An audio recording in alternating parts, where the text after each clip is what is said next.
जय श्री श्याम। आज हमारा लेक्चर है बीएससी फर्स्ट ईयर फिजिक्स का यूनिट 3 का लेक्चर नंबर 9 और BSc BEd second year physics का यूनिट 3 का लेक्चर नंबर 9। और आज हमारा टॉपिक चल रहा था अभी एलसीआर परिपथ का क्षणिक व्यवहार के बारे में। ठीक है, एलसीआर परिपथ के क्षणिक व्यवहार के बारे में हमने आवेशन की कंडीशन को डिस्कस कर चुके थे। निरावेशन की कंडीशन क्या है हमारी चल रहे थे। तो निरावेशन की कंडीशन के अंदर हमने लेक्चर नंबर 8 के अंदर इस यहाँ तक हम क्या है पहुंच चुके थे। आगे क्या है उस लेक्चर का सॉल्यूशन करते हैं और निरावेशन की जो इक्वेशन प्राप्त होगी उसको डिराइव करते हैं। तो देखिएगा हम इससे आगे अब क्या होता है ये इस इक्वेशन का हम सोल्व कर सकते हैं अल्फा की वैल्यू फाइंड कर सकते हैं द्विघात समीकरण द्वारा। द्विघात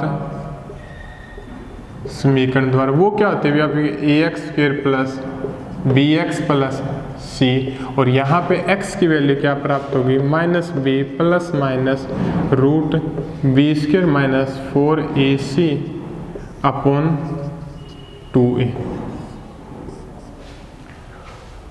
द्विघात समीकरण यही प्राप्त हो गया कि equal to -b plus minus root b² minus 4ac upon 2a, यही चीज प्राप्त होगी। अब यहाँ से जो अल्फा की वैल्यू होगी वो क्या प्राप्त हो जाएगी आपकी -b क्या है यहाँ पे b क्या है 2r है प्लस माइनस b² क्या हो जाएगा आपका 4r² हो जाएगा 4a क्या है यहाँ पे 1 है c क्या है अपने ओमेगा² है 4 ओमेगा 0² अपॉन 2a तो 2 इंटू 1 a की वैल्यू क्या है आपकी 1 ही। देखिएगा आप alpha equal to -2r plus minus यहाँ से क्या है b 4 कॉमन आ जाएगा रूट से बाहर आ जाएगा तो आपका 2 हो जाएगा 2 root r² minus omega 0² upon 2 यहाँ से क्या हो जाएगा आपका कॉमन आ जाएगा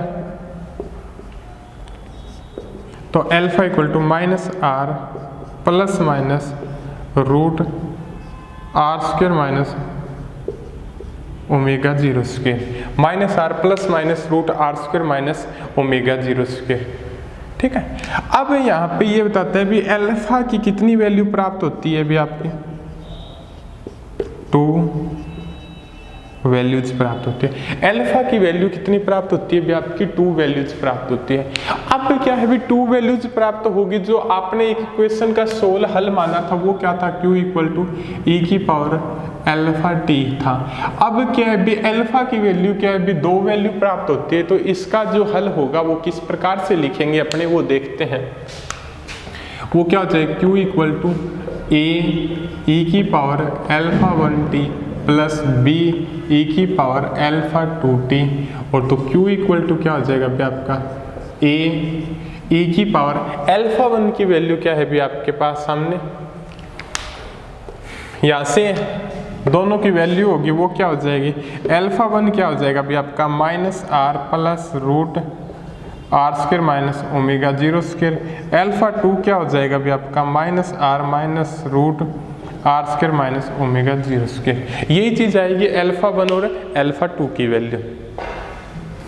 अल्फा 1 और अल्फा 2 की वैल्यू यहाँ पे पुट करोगे तो क्या आ जाएगी आपकी e की power -r plus root r² minus omega 0² t plus b e की power -r minus r² minus omega 0² t, ये आ जाएगी आपकी q की वैल्यू।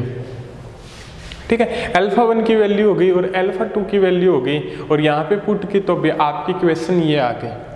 अब क्या भी इस इक्वेशन के आने के बाद अब हमें जरूरत है यहाँ पे जो 2 कांस्टेंट फैक्टर है। एक तो क्या है आपका a कांस्टेंट फैक्टर है और एक क्या है आपका b कांस्टेंट फैक्टर है। दोनों की वैल्यू को क्या करते हैं हम डिराइव करते हैं किसकी सहायता से परिसीमा प्रतिबंध की सहायता से। तो वो देखते हैं किस प्रकार से डिराइव करेंगे।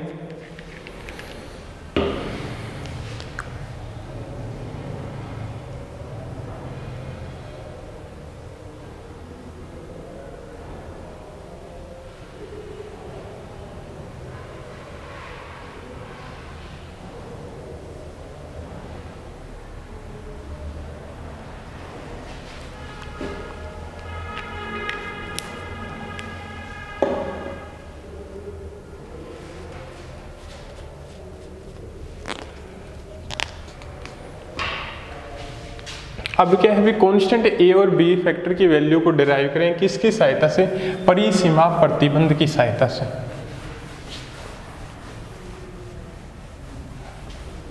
परिसीमा प्रतिबंध क्या होंगे भी अपना, फर्स्ट परिसीमा प्रतिबंध। परिसीमा प्रतिबंध के अंदर फर्स्ट है भी आपका आवेश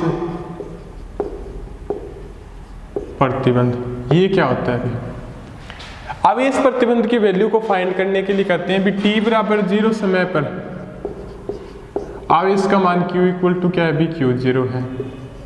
ये बात कैसे सेटिस्फाई है उसके बारे में अपने देखते हैं। बात अपने चल रही थी पहले आवेशन की कंडीशन के अंदर भी, आवेशन की कंडीशन के अंदर t बराबर 0 पर आवेश का मान क्या होता है भी 0 होता है। जब बैटरी से उसको जोड़ते हैं तो धीरे धीरे क्या है भी धारा के मान में वृद्धि होती है और उसी साथ साथ क्या भी संधारित्र के आवेश के मान में क्या होती है भी वृद्धि होती है। और जब ऐसी कंडीशन आ जाती है, जब संधारित्र के सिरों पर जो विभवांतर होगा वो प्रेरित विद्युत वाहक बल के विभवांतर के तुल्य हो जाता है या विद्युत वाहक बल के तुल्य हो जाता है, तो उस कंडीशन के अंदर परिपथ में धारा का मान क्या हो जाता है भी 0 हो जाता है। और संधारित्र पर आवेश क्या हो जाता है भी, उस कंडीशन के अंदर मैक्सिमम आवेश या महत्तम आवेश क्या हो जाता है भी आपका Q0 हो जाता है। वो आपका क्या है भी t बराबर क्या है भी Q0 है।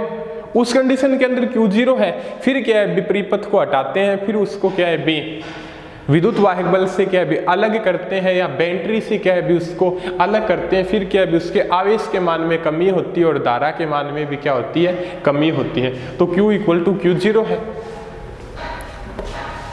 तो यहाँ पे Q की जगह क्या आ जाएगा भी आपका Q0। इस इक्वेशन से A इस t की पावर 0 तो 1 प्लस b, किस इक्वेशन की सहायता से, इस इक्वेशन की सहायता। तो एक रिलेशन आ गया अभी आपका Q0 equal to a plus b। Clear आपका। अब क्या है अभी धारा प्रतिबंध के बारे में चर्चा करते हैं।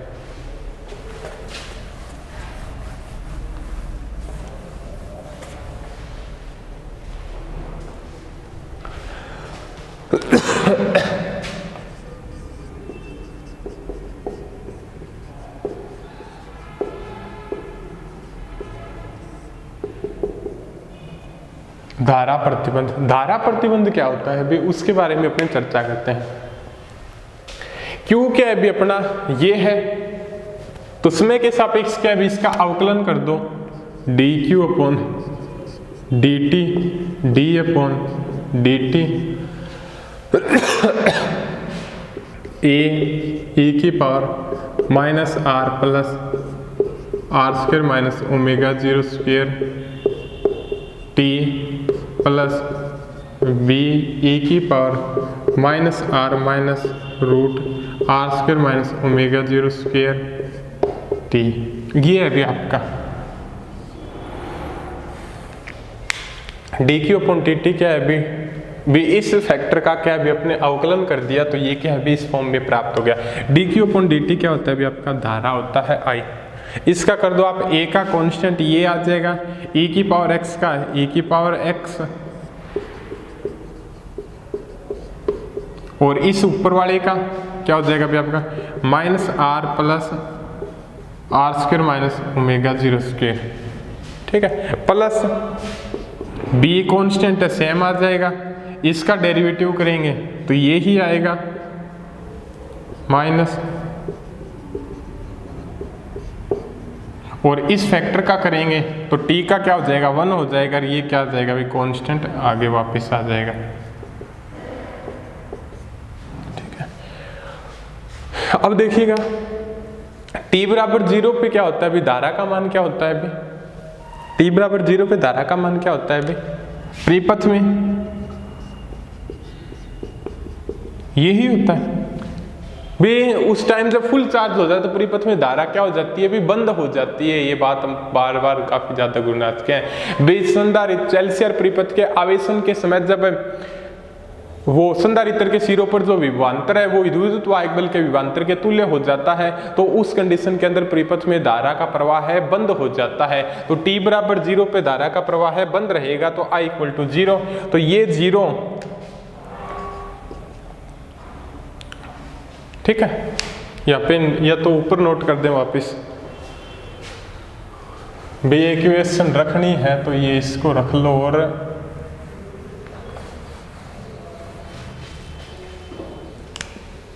एक ही रिलेशन आपका आया था Q0 equal to A plus B।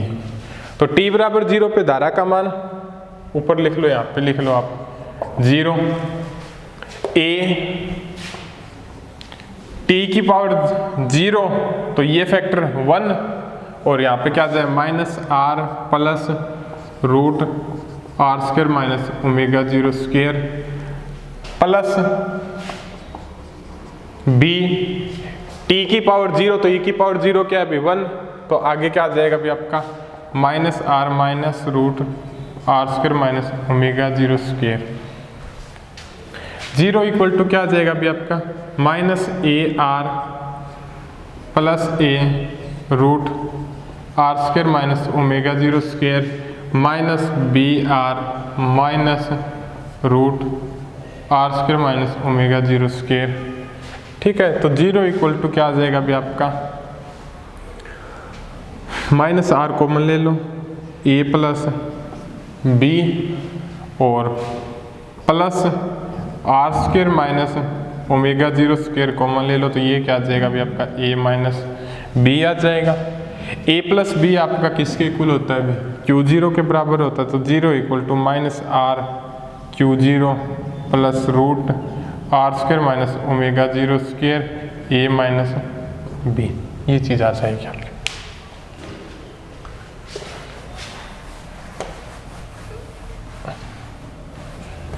अब क्या है भी उससे आगे अपने देखते हैं भी क्या करते हैं, सॉल्यूशन निकालते हैं भी। यहाँ से रिलेशन यहाँ तक पहुँचने के बाद क्या करते हैं भी a माइनस बी फैक्टर की वैल्यू भी इसको देख लो। ये क्या हो जाएगा भाई आपका Q0 r root r square minus omega 0 square a minus b, और यहाँ पे a माइनस बी फैक्टर की वैल्यू क्या आ जाएगी भाई आपकी Q0 r upon root r square minus omega 0 square, यही आएगी a माइनस बी फैक्टर की वैल्यू। ठीक है, ये आ गई। अब क्या है बी a और b फैक्टर की वैल्यू निकाल लो। इसका तो यूज होगा, a और b फैक्टर की वैल्यू निकालेंगे भी, इसको इक्वेशन नंबर 1 मान लो, इसको 2 मान लो, तो इक्वेशन 1 प्लस 2 जोड़ दो, तो ये क्या हो जाएगा अभी a plus b plus a minus b Q0 plus Q0 r root r square minus omega 0 square, b से b कैंसिल तो 2a Q0 कॉमन आ गया, तो 1 plus r upon root r square minus omega 0 की square, और यहाँ से क्या है भाई a की वैल्यू क्या आ गई भी आपकी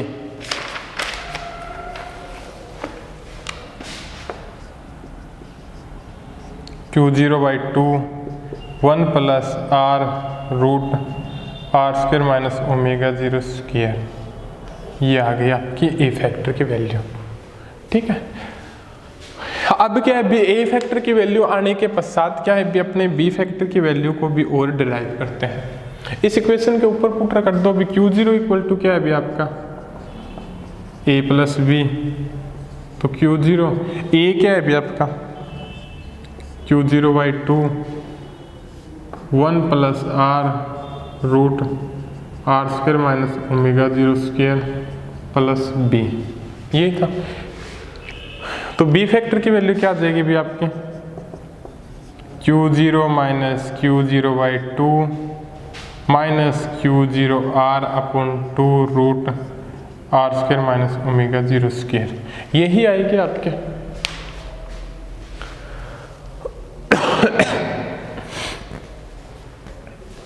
तो यहाँ से क्या हो जाएगा भी आपका इन फैक्टर का लघुत्तम लेंगे तो 2q0 माइनस q0 तो q0/2 आ जाएगा,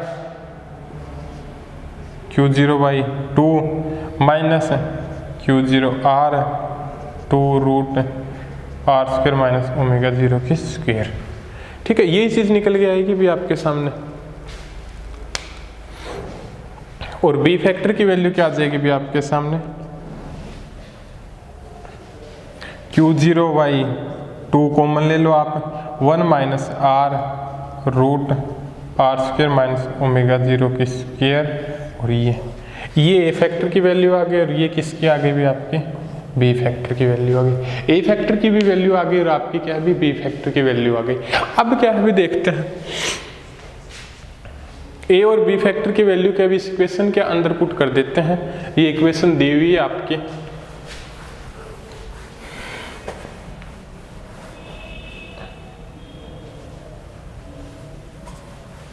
ए और बी फैक्टर दोनों की वैल्यू क्या है भी इस इक्वेशन के अंदर पुट कर देते हैं। तो क्या हो जाएगा भी आपका Q इक्वल टू ए की वैल्यू क्या है भी ये है q0/2 1 प्लस r√r² माइनस ω0²। ए की वैल्यू ये हो गई और e की power minus r plus √r² minus ω0² t plus B factor की वैल्यू क्या है भी आपकी q0/2 1 minus r√r² minus ω0² e की power minus r minus r² minus ω0² और t। यही चीज आ जाएगी भी आपकी।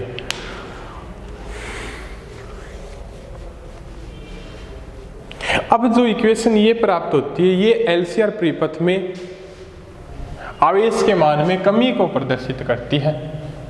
आप इसकी वैल्यू को t बराबर 0 की कंडीशन पुट रखे के भी आप इसको देख भी सकते हो। ये क्या है भी t बराबर 0 पर आवेश, सॉरी ये क्या है भी इक्वेशन आवेश के मान में चरघातांकीय कमी को प्रदर्शित करते हैं। भी t बराबर 0 क्या, t बराबर 0 रखेंगे तो ये 1 हो जाएगा, ये 1 हो जाएगा। इस फैक्टर से इस फैक्टर कैंसिल हो जाए, q0/2 प्लस q0/2 क्या आ जाएगा भी मैक्सिमम चार्ज q0 आ जाएगा।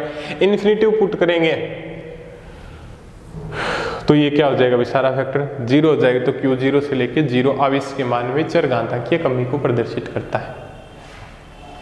अब जो इसका जो ग्राफ प्लॉट होगा आवेश तथा समय t के मध्य ग्राफ, वो किस प्रकार से होगा,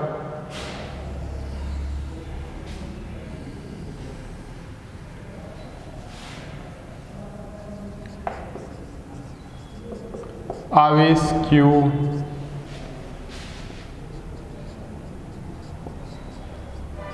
समय t के मध्य ग्राफ, आवेश q तथा समय t के मध्य graph.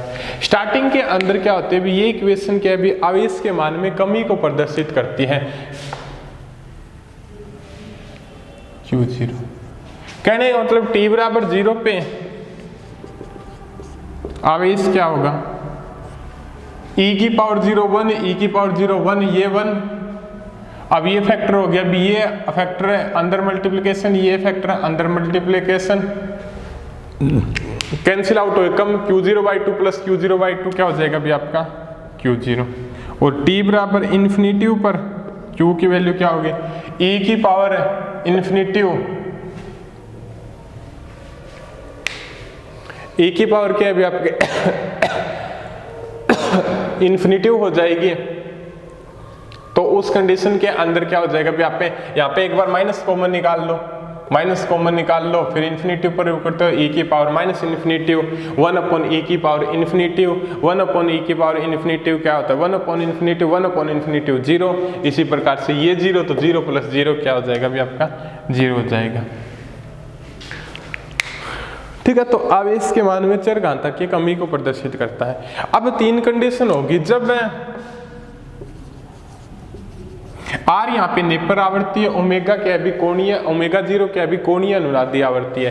First condition, second condition r equal to omega 0 और फर्स्ट कंडीशन क्या है बे आपकी जो नेपर आवर्ती हो वो क्या है भी ज्यादा हो ओमेगा 0 से। अगली कंडीशन क्या है भी आपकी नेपर आवर्ती हो वो ओमेगा 0 से क्या हो भी लेस देन हो।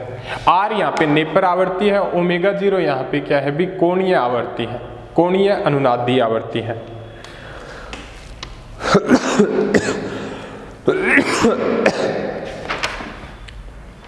अब क्या है भी देखिएगा भी आवेश के मान में कमी किस प्रकार से होती है। जब फर्स्ट कंडीशन हो तो आवेश का मान क्या है भी चरघातांकीय रूप से क्या होता है भी कम होता है और अंत में स्थायी अवस्था को प्राप्त कर जाता है आर, ये कंडीशन के अंदर। सेकंड के अंदर क्या है भी जब r इक्वल टू ओमेगा 0 हो तो आवेश के मान में कमी होती है बट वो शीघ्रता पूर्वक क्या है भी स्थायी अवस्था प्राप्त कर लेता है। Second condition r equal to omega 0। Third condition क्या होता है भी आवेश के मान में कमी होती है बट वो क्या है भी दोलन करता हुआ अपनी स्थायी अवस्था को प्राप्त करता है, तो ये थर्ड कंडीशन होगी r equal to r less than omega 0। R यहाँ पे नेपर आवर्ती है, ओमेगा 0 यहाँ पे क्या है भी कोणीय अनुनादी आवर्ती है। ठीक है, अब डिस्कस करते हैं भी धारा का दोलन काल, आवेशन था निरावेशन के समय दोलन काल क्या होगा।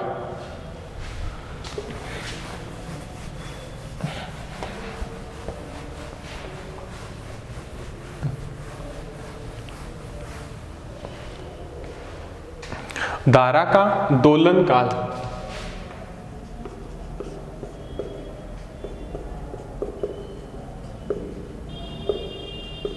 काल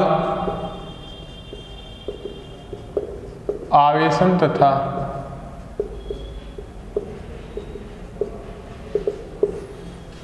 निरावेशन के समय धारा का दोलन काल क्या होगा उसके बारे में आज हम क्या भी डिस्कस करते हैं।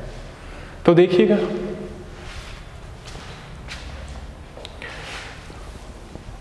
दोलन काल आवेशन तथा निरावेशन के समय टी क्या होता है, एक रिलेशन पढ़ा होगा अभी आपने, ओमेगा इक्वल टू क्या होता है 2 पाई अपॉन टी होता है। ठीक है, तो टी इक्वल टू क्या हो जाएगा अभी आपका 2 पाई अपॉन ओमेगा हो जाएगा, 2 पाई अपॉन ओमेगा। ओमेगा क्या है अभी यहाँ पे कोणीय आवर्ती है, तो ये इसको क्या है अभी 2 pi root omega 0 square minus r square से डिनोट कर सकते हैं। यहां पे क्या है बी ओमेगा कोणीय आवर्ती है परिपथ की, आर क्या है यहाँ पे नेपर आवर्ती है परिपथ की, और ओमेगा 0 क्या है आपके कोणीय अनुनादी आवर्ती, 0 क्या है आपके कोणीय अनुनादी आवर्ती है। ठीक है, और R इक्वल टू क्या होता है अभी आपका R अपॉन 2L होता है। R यहाँ पे रेजिस्टेंस है, L क्या है कोयल का मान है। ओमेगा 0 क्या होता है अभी आपका 1 अपॉन रूट LC होता है, यही होता है। तो T इक्वल टू क्या हो जाएगा अभी आपका 2 पाई ओमेगा 0 स्क्वायर क्या हो जाएगा 1 upon L square C square, और ये क्या हो जाएगा अभी R स्क्वायर 4L स्क्वायर। ये आ गई भी आपकी धारा का दोलन काल। ठीक है, अब हम डिस्कस करते हैं भी ये अपने 4 हुए थे भी आपके आरसी परिपथ हो गया, आरसी परिपथ के साथ आपका क्या हो गया अभी एलआर परिपथ हो गया, और फिर उसके बाद में हो गया भी आपका एलसीआर परिपथ हो गया। इन तीनों परिपथ हो गए भी आवेशन और निरावेशन के समय इनका किस प्रकार का बिहेवियर होता है वो आपने आज इस लेक्चर के अंदर पढ़ा। ठीक है, आवेशन और निरावेशन के बारे में आप अच्छे तरीके से पढ़ चुके हो भी। एक तो आपने आरसी परिपथ पढ़ा, एक आपने RL परिपथ पढ़ा और एक आपने क्या अभी RCL परिपथ के पढ़ा। तीनों परिपथ क्या अभी श्रेणी क्रम में थे, ठीक है, श्रेणी क्रम में थे और DC स्रोत से क्या हुए थे, भी जुड़े हुए थे। ऐसी कंडीशन में उनके आवेशन और निरावेशन की कंडीशन को हमने पढ़ा। अब आगे जो पार्ट आएंगे उसके अंदर क्या हो सकता है भी, इस प्रकार के परिपथ होंगे। एक तो वो समांतर क्रम में जुड़े हुए होंगे और वहां पे क्या है भी DC धारा भी हो सकती है और AC धारा भी हो सकती है। तो आगे उन लेक्चरों के बारे में आगे डिस्कस करते हैं, बट उससे पहले क्या है भी इस लेक्चर के अंदर क्या है भी एक प्रतिबाधा और प्रतिरोध तथा प्रतिघात में अंतर क्या है भी देखते हैं। फॉर्मूला की सहायता से, डेफिनेशन की सहायता से अगले लेक्चर के अंदर देखेंगे।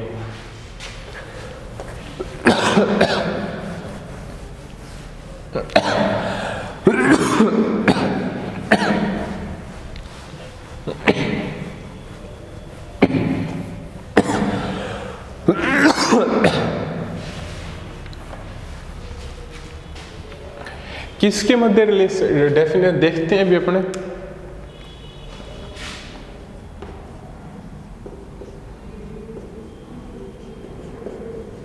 प्रतिरोध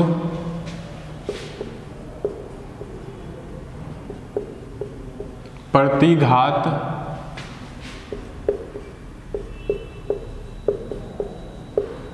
प्रतिबाधा Z में अंतर।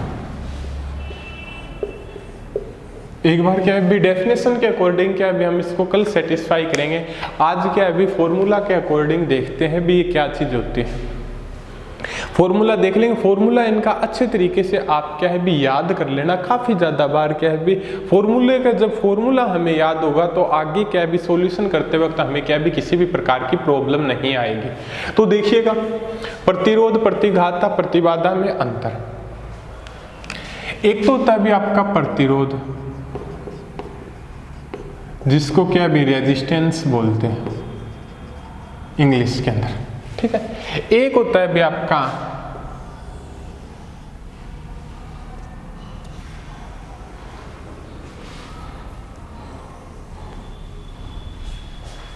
प्रतिघात, उसको क्या है इंडक्टेंस, सॉरी रिएक्टेंस बोलते हैं। कौन सा क्या बोलते हैं भी आपका रिएक्टेंस, ठीक है, रेजिस्टेंस रिएक्टेंस। और एक होता है भी आपका प्रतिबाधा,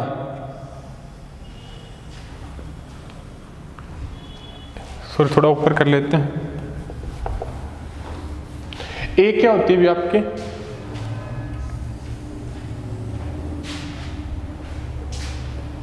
प्रतिबाधा, इसको बोलते हैं भी इम्पीडेंस, ठीक है। इन तीनों के मध्य क्या है भी रिलेशन को फाइंड करना है भी ये क्या चीज होती है भी प्रतिरोध प्रतिघात तथा प्रतिबाधा। अब देखिए भी इससे आगे वाले के अंदर देखते हैं भी अपने प्रतिरोध को R से डिनोट करते हैं, प्रतिघात को X से डिनोट करते हैं और प्रतिबाधा को क्या करते हैं भी अपने Z से डिनोट करते हैं भी, ठीक है। इसका क्या होता है भी आपका V/I और ये भी क्या होता है भी V/I और ये भी क्या होता है भी आपका V/I होता है, ठीक है। किस कंडीशन के अंदर क्या है भी वो प्रतिरोध R कहलाएगा, किस कंडीशन के अंदर वो प्रतिघात कहलाएगा, किस कंडीशन के अंदर क्या है भी वो प्रतिबाधा कहलाएगी, उसके बारे में इसी लेक्चर के अंदर डिस्कस करेंगे। इन तीनों की यूनिट क्या होती है भी आपकी ओम होती है, इसकी भी ओम होती है, इसकी भी क्या होती है भी आपकी यूनिट ओम होती है, ठीक है। अब कौन से परिपथ का प्रतिरोध होगा और कौन से परिपथ का क्या है भी प्रतिघात होगा और कौन से परिपथ की क्या है भी प्रतिबाधा होगी, वो क्या है भी अब देखते हैं। अब क्या है भी प्रतिरोध होता है वो इस प्रकार का होता है, रेजिस्टर। अब क्या है भी उससे आगे आप देखिएगा, जो इस पर रेजिस्टेंस होगा उसका तो क्या होगा भी प्रतिरोध होगा। इसको भी दो टाइप्स के अंदर डिवाइड कर दिया जाता है। एक तो क्या है भी आपका कोयल इंडक्टर बोलते हैं, और एक आपका क्या है भी कैपेसिटर। इनका ओम की यूनिट में निकालें तो इनको क्या है भी प्रतिघात बोलेंगे। ये तीन टाइप से डिवाइड किया गया है, ठीक है। थोड़ा सा स्पेस कम ले लेते हैं क्योंकि जगह का महत्व है। ये हो गया, ये हो गया और ये हो गया, ठीक है। अब इसके अंदर क्या होगा अभी, ये तो इसके अंदर तो या तो क्या होगा अभी एक आर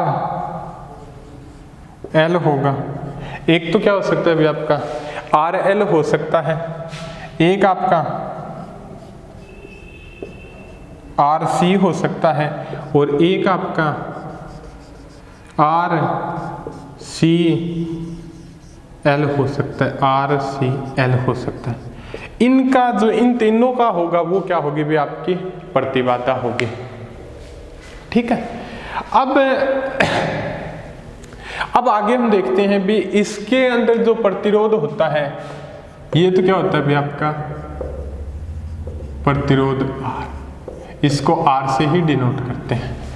यहाँ पे भी रेजिस्टेंस हो गया, अभी इसका यूनिट क्या होती है भी R ही होती है। यहाँ पे भाई ये क्या होता है भी आपका R होता है, ये क्या होता है भी आपका L होता है, ये क्या होता है भी आपका C होता है। तो यहाँ पे इसको क्या है भी RC ही डिनोट करते हैं। प्रतिघात के अंदर क्या होता है भी आपका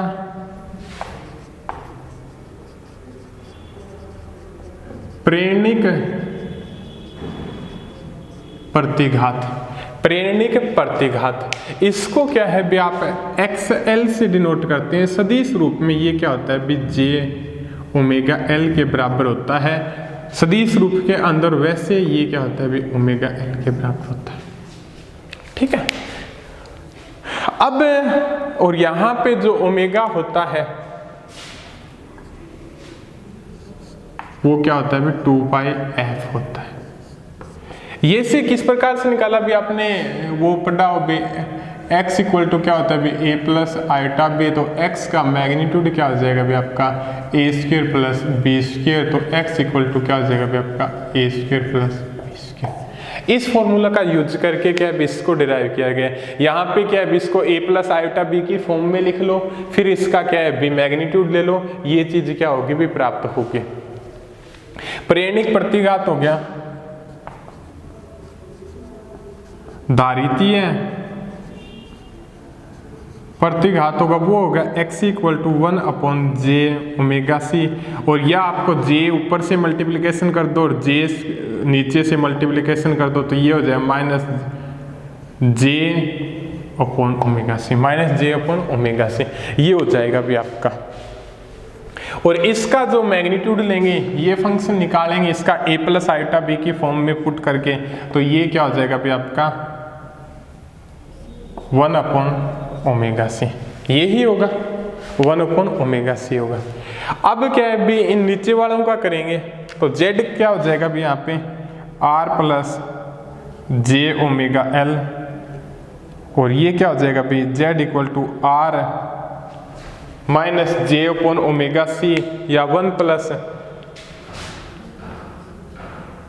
j ओमेगा सी, और ये क्या हो जाएगा भी आपका r plus 1 plus j omega c और j ओमेगा l, यही आएगा r plus j omega l, r plus 1 upon j omega c और r plus j omega l plus 1 upon j omega c. तो इसका क्या हो जाएगा भी आप मैग्नीट्यूड लोगे root r square plus omega l की स्क्वायर, और इसका क्या हो जाएगा भी आपका r square plus 1 upon omega सी की स्क्वायर, और इसका क्या हो जाएगा भी आपका r square plus omega l minus 1 upon omega c.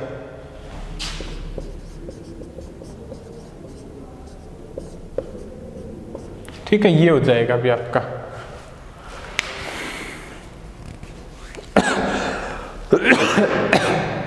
ये हो गई भी आपकी कंडीशन, ठीक है।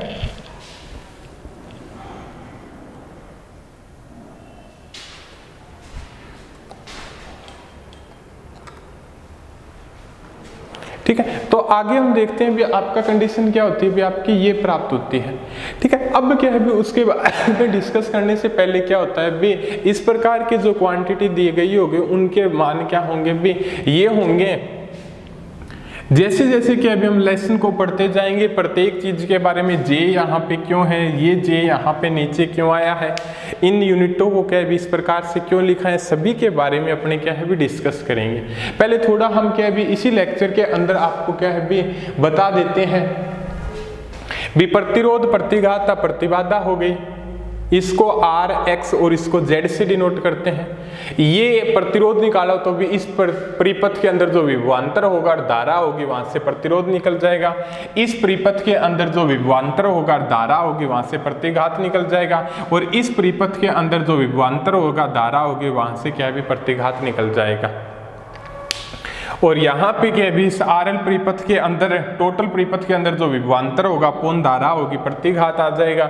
यहाँ पे RC परिपथ के अंदर क्या है भी जो विभवांतर होगा, पूर्ण धारा होगी, प्रतिघात, प्रतिबाधा आ जाएगी। ये सॉरी प्रतिबाधा है, ये प्रतिघात है। और RCL के अंदर क्या होगी, जो विभवांतर होगा, जो धारा होगी, वहां से क्या भी प्रतिबाधा आ जाएगी Z।